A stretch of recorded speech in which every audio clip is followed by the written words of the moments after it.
দর্শক বন্ধুরা, আমরা মাছ ধরে চলে আসছিলাম বাড়ি। এর মধ্যে দেখতেছি অনেক শিকারী ভাইরা এখানে মাছ ধরতেছে। এই যে খুব দক্ষ শিকারী তারা। ও ভাই, মাছ হচ্ছে ভাই। আরে বাবা রে, মাছ ভাই দেখি গেল হলে ভাই।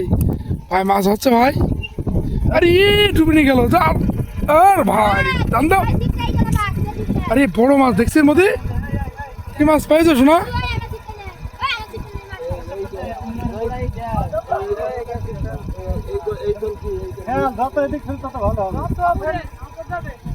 কি মাছ হচ্ছে চাচা? ও চাচা, কি মাছ হচ্ছে? ওই যে ওই বড়শিটা খাচ্ছে, এটা খাচ্ছে বাইতে গেছে। আমাদের সেই ফাইবার আসলে কি পড়ে এখানে নাকি না মাছ নষ্ট হয়ে যাবে আমাদের। তো ভালো হচ্ছে। ওরে বাবারে, ওদিকে দক্ষ শিকার আছে আমার ভাই, খুব মাছ ধরতে পারে। সুন্দর, ধন্যবাদ।